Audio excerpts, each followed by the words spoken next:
Pode falar o que você quiser, reclamar o quanto você quiser, a verdade é que o Lula é o presidente dos recordes. Nenhum outro presidente na história do Brasil bateu tantos recordes quanto o Lula está batendo. E hoje, mais um foi acrescentado a essa lista. Mas antes de chegar ao recorde de hoje, vamos fazer uma breve recapitulação dos recordes do Lula. Então eu preparei uma listinha aqui, esses são apenas os recordes que eu lembrei de cabeça, assim, em alguns minutos, tá?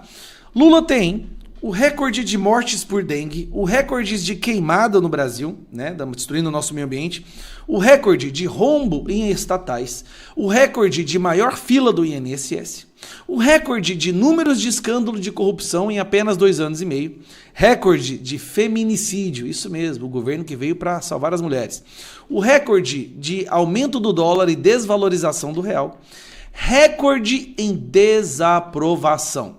Assim, ninguém bate essa. Essa realmente vai ficar ali por muito tempo.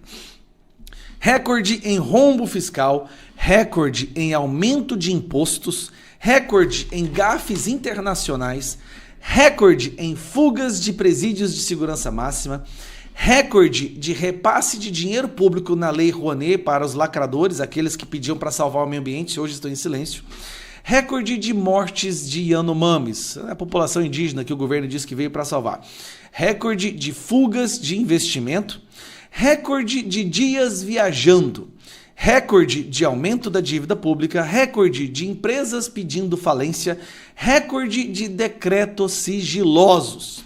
E agora, vamos chegar ao recorde que o Lula acabou de somar a essa, e não estão todos os recordes aqui, tá? Eu apenas escrevi aqueles que eu lembro assim de cabeça, peguei a caneta e fui escrevendo. Bom, Lula trouxe mais um recorde para somar a sua lista, por isso que eu digo, ele está batendo recorde de recordes. Inadimplência no Brasil atinge recorde de 70,29 milhões de devedores.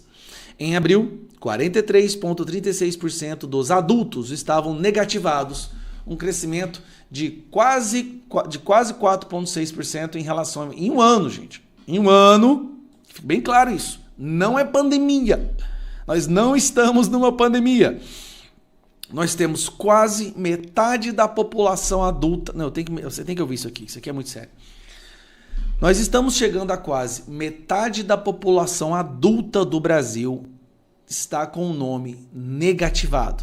Essas pessoas estão endividadas. O que isso quer dizer? São pessoas que já não conseguem pagar os seus boletos, não conseguem mais fazer as compras, né, os seus alimentos.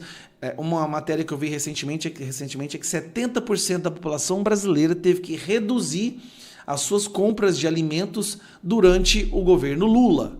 Tá? Algumas reduziram substancialmente, outras reduziram um pouco, mas a redução está em 70% da população.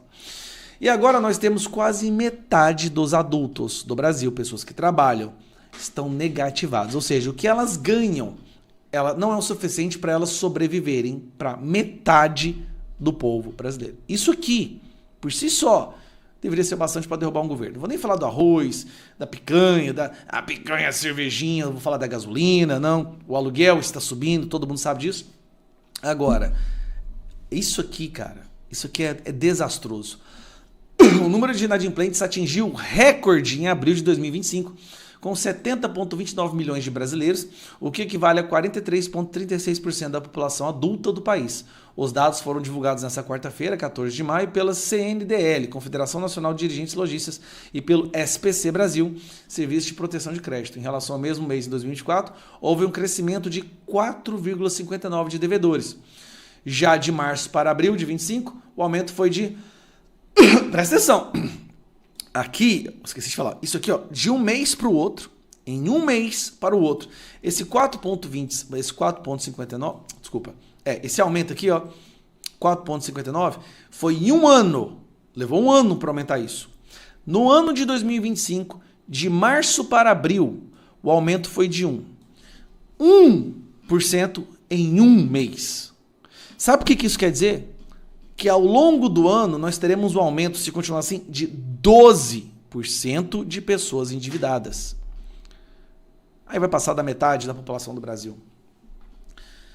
Cara, eu sabia que esse governo ia ser ruim. Você sabia, quem me acompanha sabia. mas nós não tínhamos noção do quão ruim ele seria. Nós sabíamos que seria destrutivo, o Brasil ia empobrecer, a miséria voltaria a reinar, mas nós não sabíamos que ia ser dessa forma, nessa velocidade. E aí, os aposentados sendo roubados para piorar. Os aposentados sendo roubados, a COP30 servindo para roubo também. Aí teve o Arrosgate, né, que eles tiveram que recuar, e dinheiro roubado para todos os lados e a população cada vez mais miserável. E sabe o que me assusta? É que tem pessoas que estão sendo roubadas, tá vendo sua vida ficar mais miserável, tá vendo o carrinho não conseguir encher nem metade do que enchia antes, e ainda, isso que eu falo, sequestro ideológico, ainda falam que nas próximas eleições votariam no Lula. Eu tô falando, cara, o mal do Lula não é o roubo, não é a destruição. O grande mal que o legado Lula vai deixar é a quantidade de brasileiro, de brasileira que teve sua mente derretida.